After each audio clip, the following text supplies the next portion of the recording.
When I was 17, I came home after a long shift at the local supermarket to find the house empty. No lights on, no familiar sound of my mom humming in the kitchen, no TV noise from the living room, just stillness. I walked around calling out for someone, anyone, but no one answered. The place felt abandoned. It wasn't until I reached the kitchen that I saw it. A single sheet of lined notebook paper on the counter, weighed down by a chipped ceramic mug. In barely legible handwriting were the words, "You'll figure it out."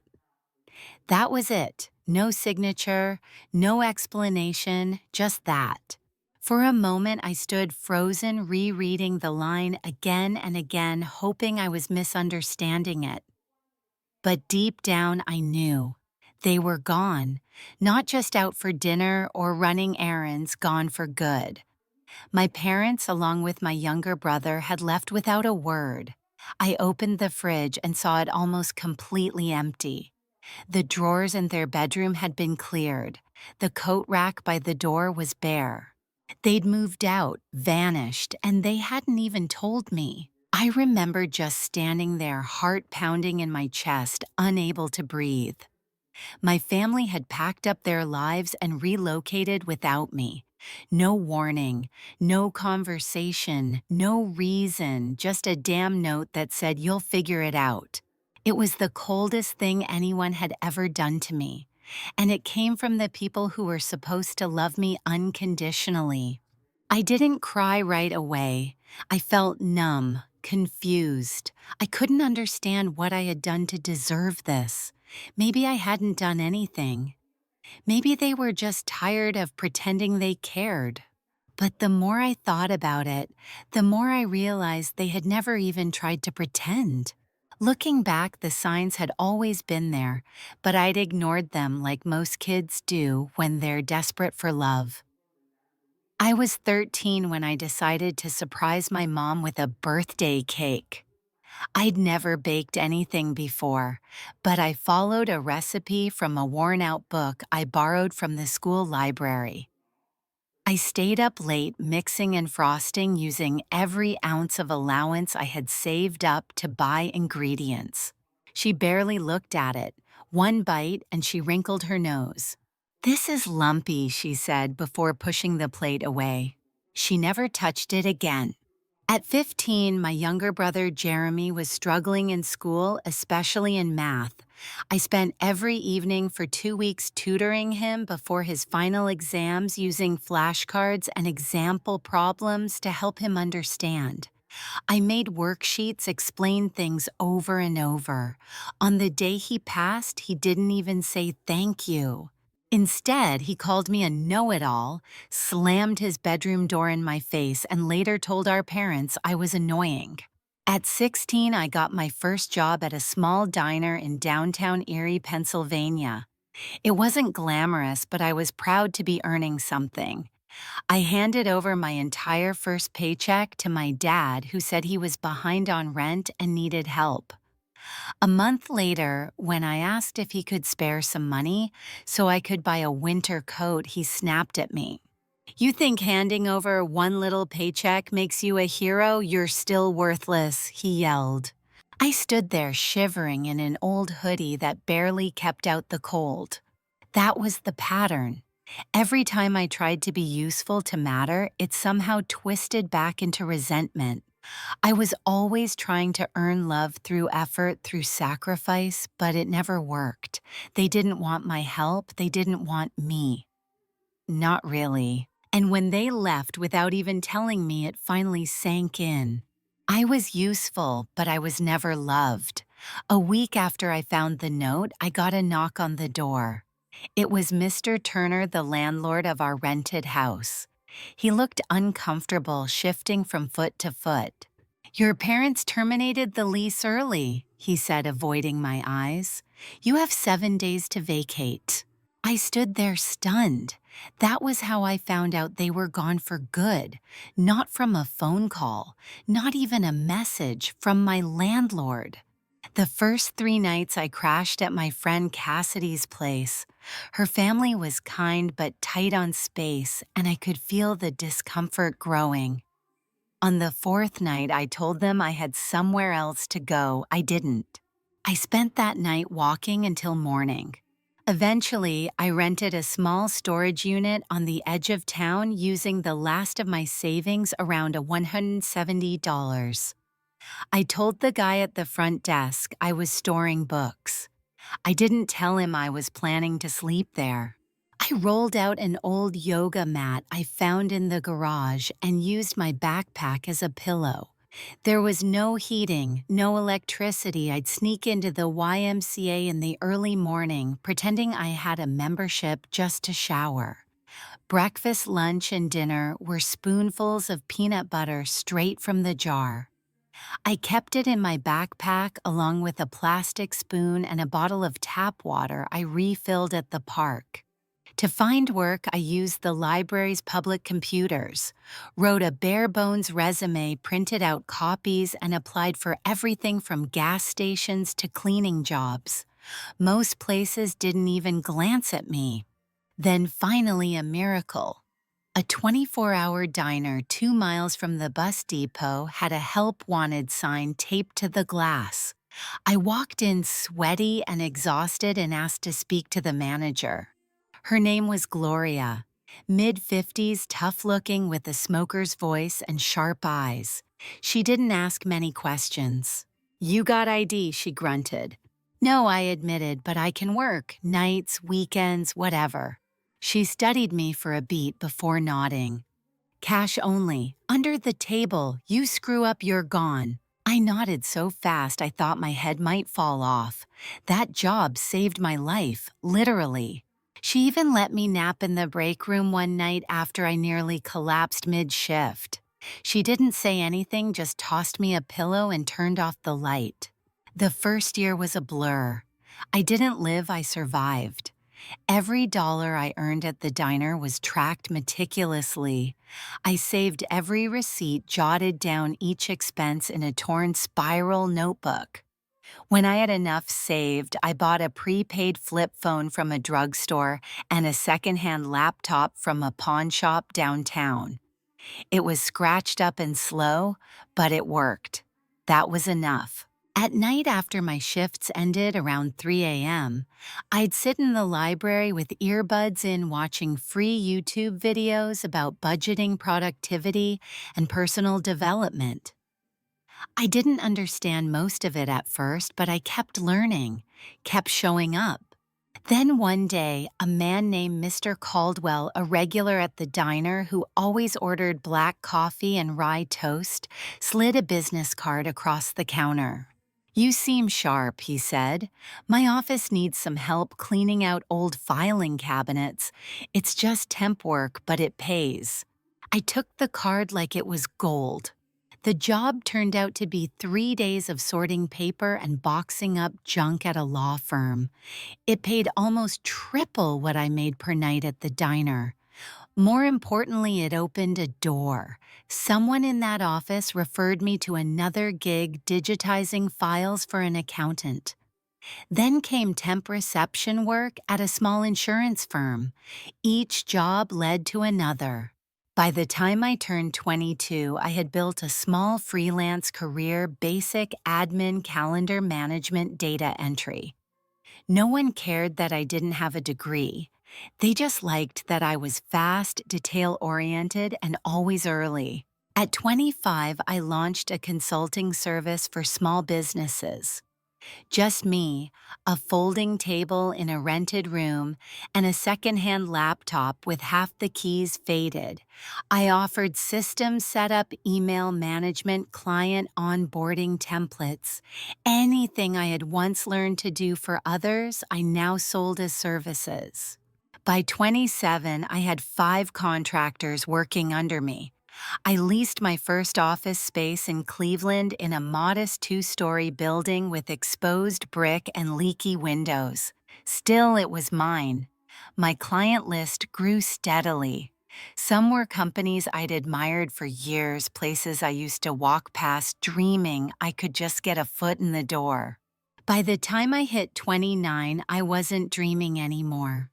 I logged into my banking app one morning and saw a seven-figure balance, not inflated by credit or gimmicks, actual savings.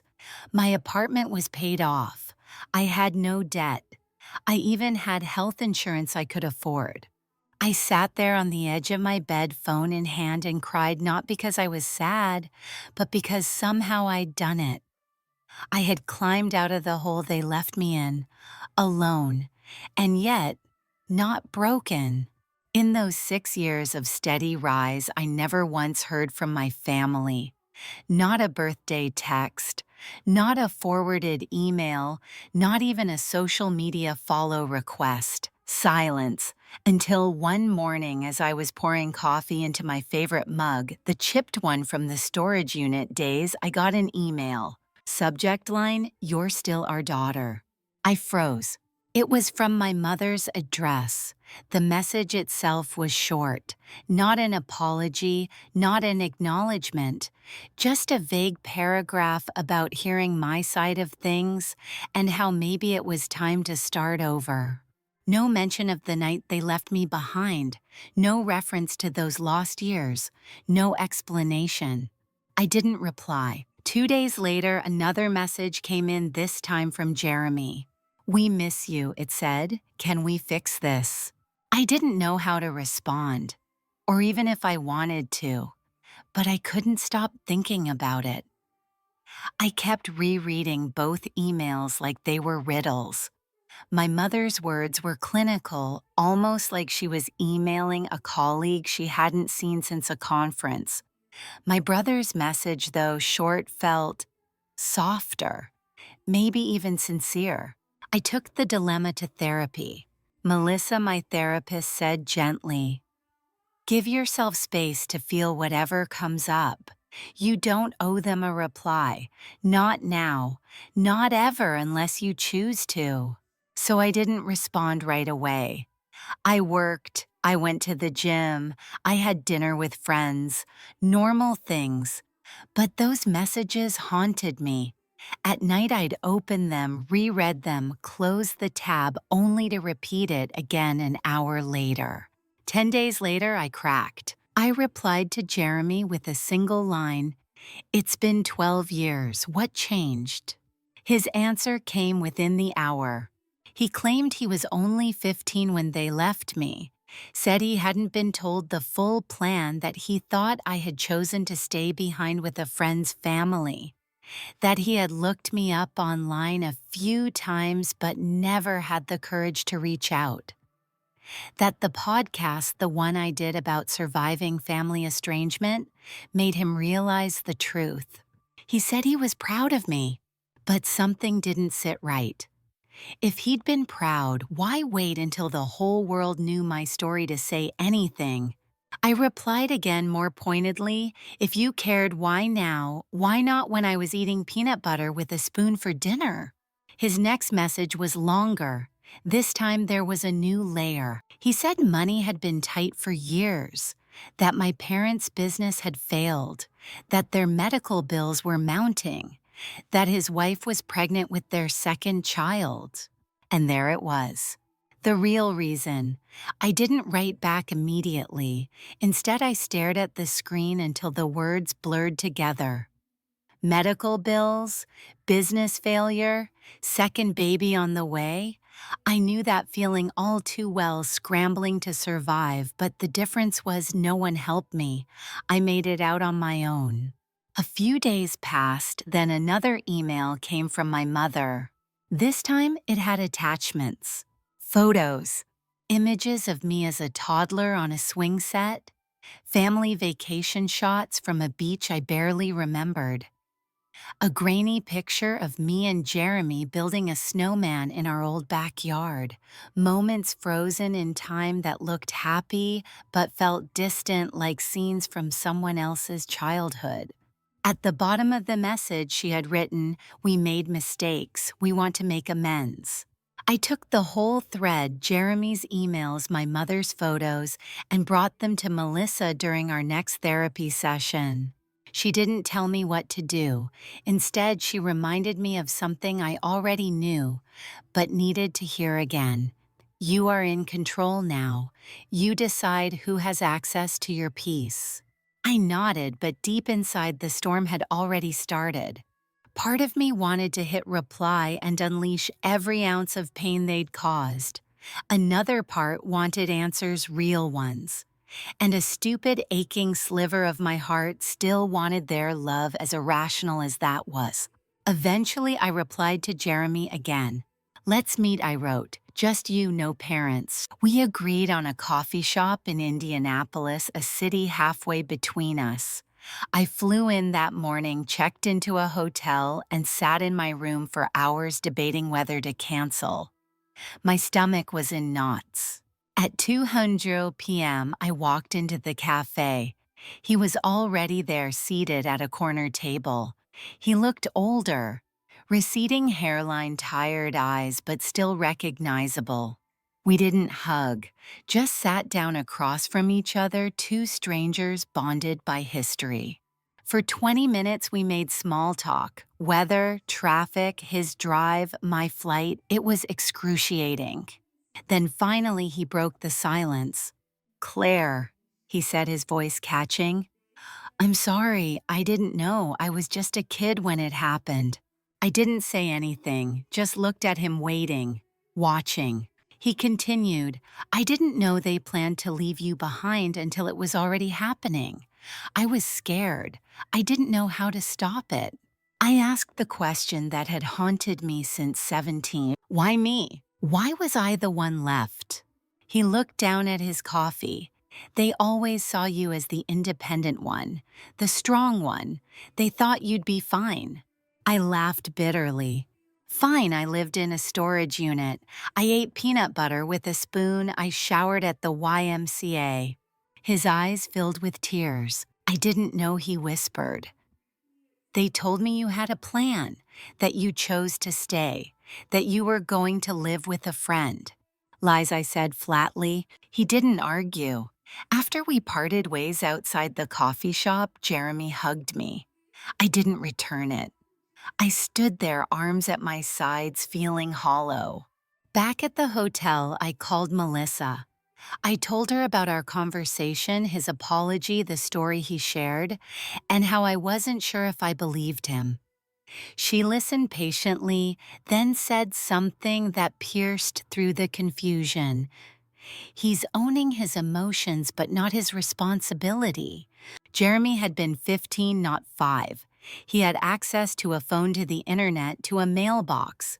12 years of opportunity, and not once had he reached out until I became someone worth Googling. That night my phone rang, an unfamiliar number. I hesitated but answered. It was her, my mother. I hadn't given her my number. Jeremy must have. Her voice sounded weaker than I remembered, older, trembly.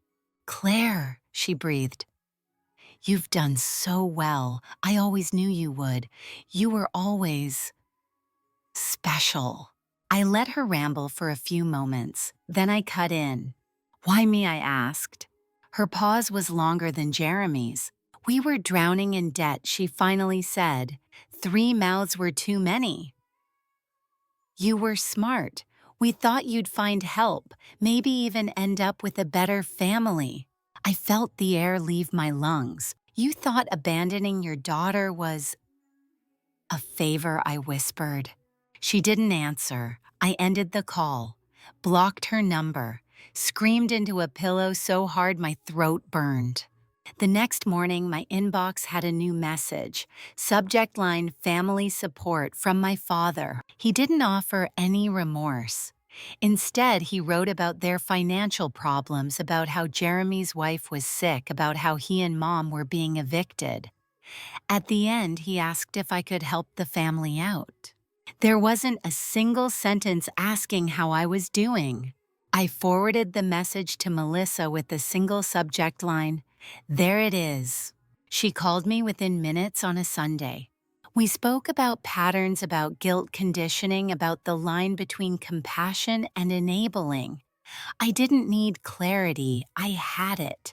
That Monday, I responded to Jeremy. I told him I appreciated our conversation, that I believed he had been manipulated too, that I was willing to have some sort of relationship with him and his children on strict terms. No loans, no financial support, no contact with our parents unless they accepted full accountability. His reply was instant. "I'm disappointed in you," he wrote. "You're selfish, we're struggling, and you're sitting on millions. Family supports each other." My chest tightened. All those guilt buttons they'd installed in me as a kid, he pressed them one by one. I didn't respond. Instead, I booked a flight to Santa Fe and scheduled a week off. That Thursday, another voicemail came in. Jeremy again. He apologized, said he understood, said he still wanted a relationship if I was willing, said he'd respect my boundaries. I wasn't sure if he was genuine or just adapting, but I replied with a short message. "Okay, one more chance." Then I boarded the plane. The week in Santa Fe gave me space to breathe. For the first time in years, I wasn't just reacting, I was choosing how to move. But peace didn't last. 3 days after I got home, Jeremy called again. He sounded calm, even vulnerable. "I've been thinking a lot about our conversation," he said. "I started therapy last week." I wanted to believe him. We talked about his kids, about my work, about how strange all of this was. Then he said something that sent my pulse racing. "Mom and Dad are coming to visit us next weekend. They'd like to see you just for an hour in public." I froze. "I'm not ready," I said firmly. He pushed gently but stopped when I went silent. That night I booked an emergency session with Melissa. "I don't think I'm scared of them because I hate them," I confessed. "I think it's because I still want them to love me. I still want them to say they were wrong." Melissa nodded. "That's not weakness, Claire. That's the child in you still hoping." The next day, Jeremy texted, "Mom cried all night after I told her you wouldn't come. Dad's threatening to drive to Chicago anyway." Panic flared in my chest. I blocked his number, called my assistant to switch all meetings to virtual, ordered groceries online. I stayed inside for 3 days, avoiding windows like a hunted animal. Then Wednesday morning, the front desk called. "There's a couple asking for you," the doorman said. "They won't give their names, but they said they know you." I knew. "Tell them I'm not accepting visitors." 5 minutes later, an unknown number rang. I let it go to voicemail. It was my father, his voice hard and angry. "We drove 9 hours to see you.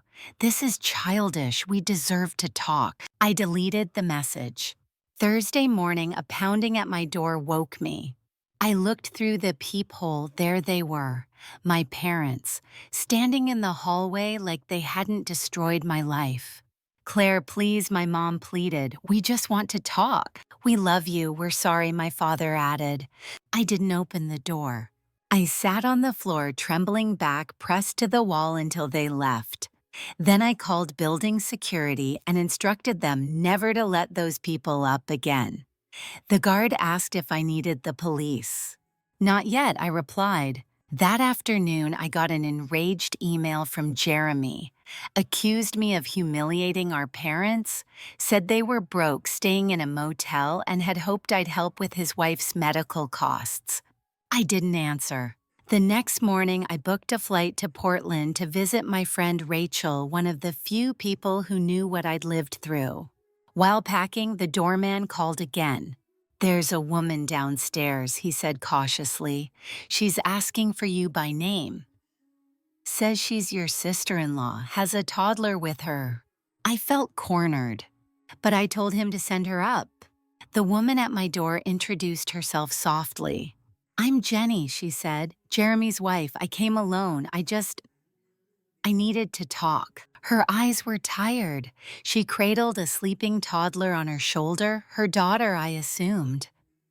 I hesitated, then stepped aside. She placed the baby gently on my couch and sat at the kitchen table. I offered her water. She accepted with a quiet thank you.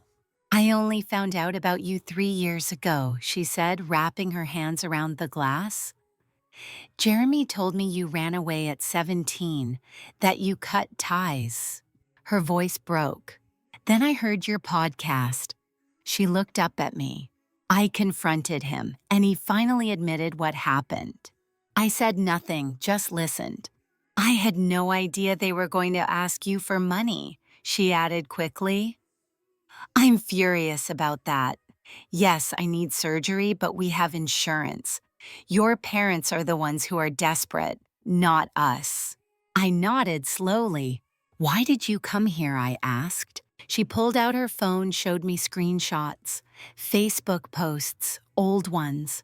My mother asking for prayers for our troubled daughter.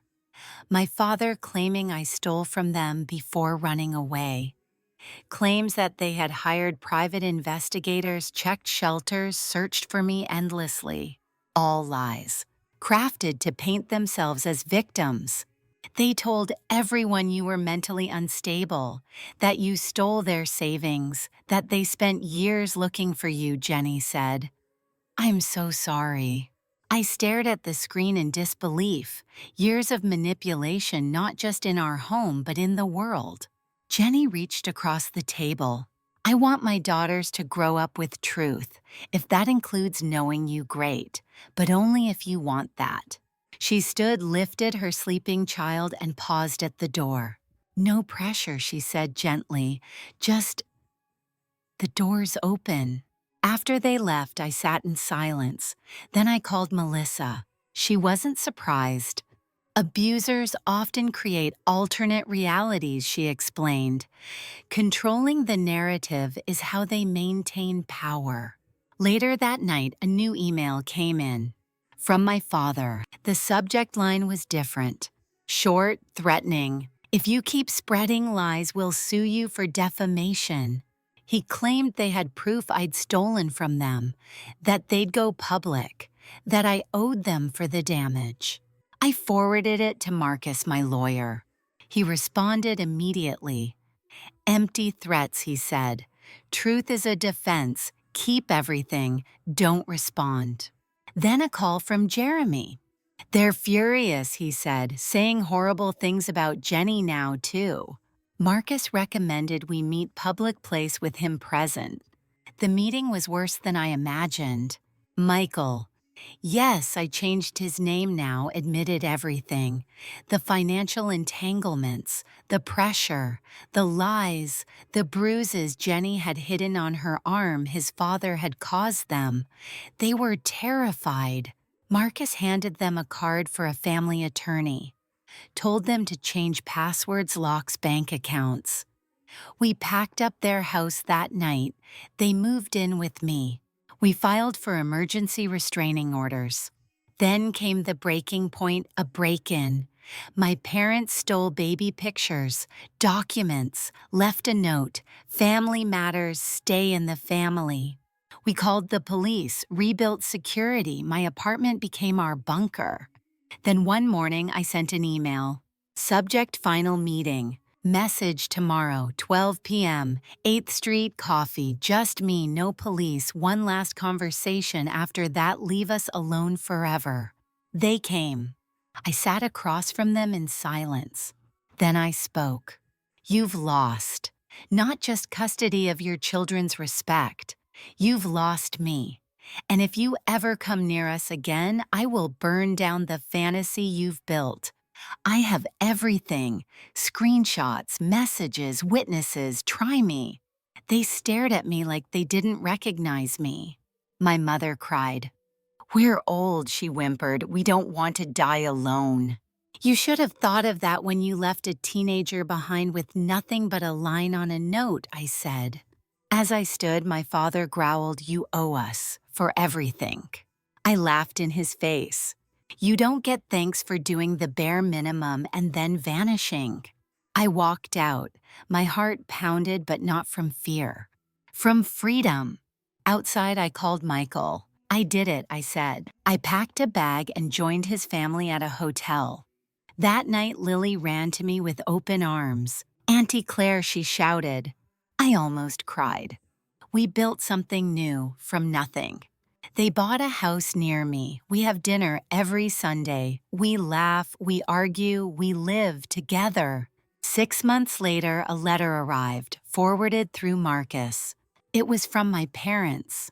No excuses, just words I thought I'd never read.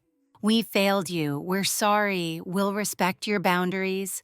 Maybe someday you'll hear us out, but if not, we understand."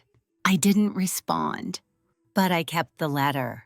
Not because I want reconciliation, but because it means they finally understood that I choose who gets to be in my life, that I choose what family means, that I choose me.